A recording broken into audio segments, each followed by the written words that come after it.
Assalamualaikum warahmatullahi wabarakatuh. Jumpa dengan saya lagi, Siti Husnul Khotimah. Salam sehat selalu bagi para penghuni channel Kendali Roso. Bagi yang belum subscribe, mohon untuk disegera subscribe.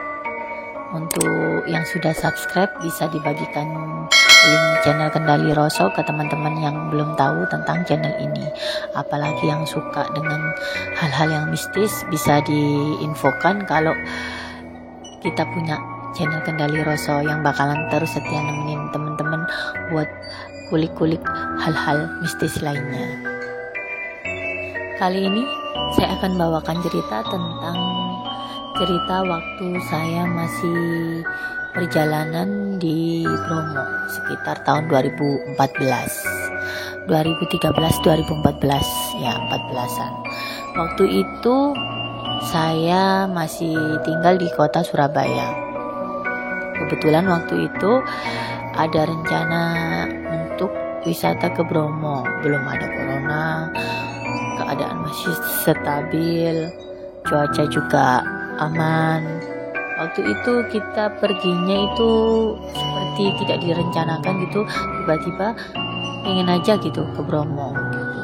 Saya beserta keluarga saya mengajak paman saya dan juga bibi saya dan juga anak-anak kita. Kita waktu itu di Bromo berangkat malam sekitar habis Isya. Jadi tiba-tiba kita langsung di sana itu booking villa yang dekat sama arah mau pendakian, sama itu lewat online. Habis itu kita langsung telepon, kita langsung transfer semuanya, hardtop dan semuanya itu seperti mendadak gitu. Yang pernah ke sana itu cuman papanya anak-anak pernah ke sana sama teman-teman kantornya. Jadi hanya berbekal dia tahu dan pernah ke sana, tahu alurnya gimana, udah gitu aja. Kita semua yang ikut ini sama sekali nggak ngerti gitu, sama sekali belum tahu Bromo dan caranya itu bagaimana kita nggak ngerti. Nah, berbekalah Google Map, kita ke sana naik mobil. Dan kita sudah menyiapkan bahan makanan apa gitu, langsung beli gitu. Baju juga asal bawa ya, namanya juga mendadak gitu. Punya rencana ke sana, tapi berangkatnya kapan kita nggak tahu. Pas mau berangkat itu mendadak, jadi udah dimasukin aja semuanya. Saya berserta tiga anak saya dan papanya anak-anak ini mengajak paman dan bibi saya. Langsung kita berangkat sehabis Isya. Setelah nyampe di perjalanan ya, kita kebetulan lewat daerah Pandaan, kemudian kita ambil jarak arah ke Pasuruan. Dan sampai situ kita mulai nyalakan Google Map kita, arah tujuan ke Bromo. Waktu itu udah jam berapa, sekitar jam 9, hampir jam 8. Iya, hampir jam 8-an. Kemudian kita terus mengikuti arah yang ditunjuk sama Google Map. Kebetulan waktu itu saya yang megang mapnya ini, yang megang HP-nya. Waktu itu terus berjalan lancar, keadaan juga normal, juga nggak macet. Kita berangkat di hari-hari biasa. Maksudnya itu nggak waktu weekend ya. Waktu itu akhirnya waktu sampai harusnya di perempatan lampu merah itu belok kiri, nggak tahu kenapa tiba-tiba Google Map-nya itu nggak ngasih arah kalau kita belok kiri gitu. Hanya ya udah lurus aja. Terus waktu pas lurus itu aku udah bilang gini ke papanya anak-anak, "Duh, ini harusnya ngiri."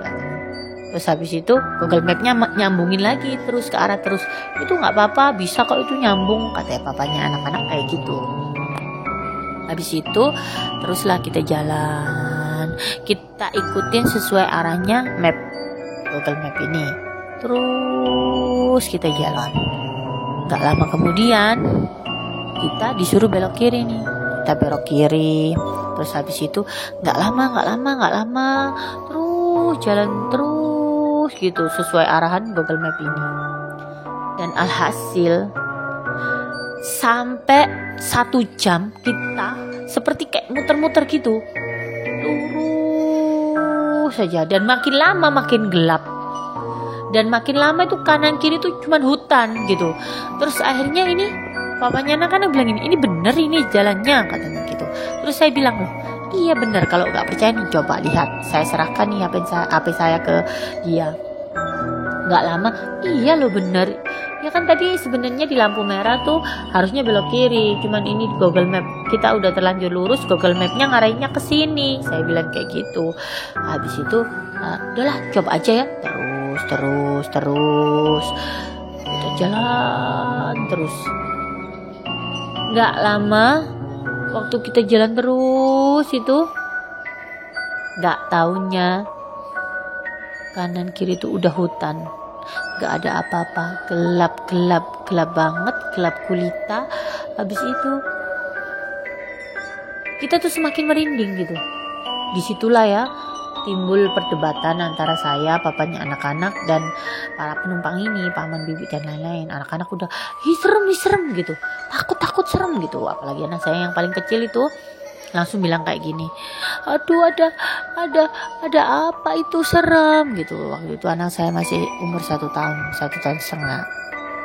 Kemudian ini paman dan bibi saya yakin ini lewatnya ini. Terus bibi saya ini kebetulan beliau itu indigo ya, bibi saya ini indigo, jadi dia nggak berani ngelihat kaca sama sekali, kanan kiri noleh itu nggak berani, dia cuma diem aja sambil baca doa. Terus itu kita 1 jam lebih, seperti jauh banget, kok nggak nyampe, dan di situ-situ terus arahnya, kanan kiri itu udah nggak ada apa-apa, cuman hutan. Nggak lama kemudian saya timbul perdebatan dan bertengkar gitu loh.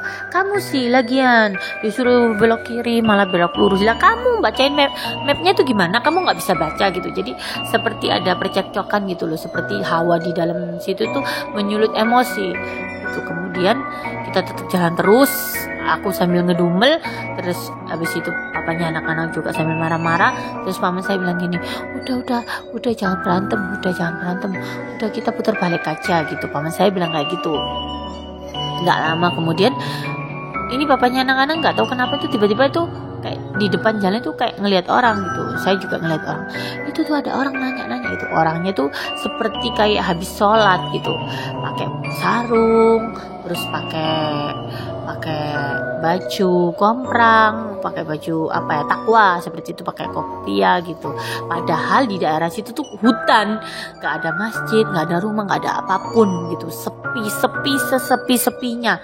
Bahkan dengan sadar setiap melewati hutan dan juga pepohonan itu, bulu kuduk saya merinding semerinding-merindingnya, nggak pernah semerinding itu. Akhirnya kemudian dibukalah pintu kaca, tapi kita nggak berani turun ya, mungkin kita nggak sopan juga, cuman udah kayak ketakutan gitu mau turun dari mobil.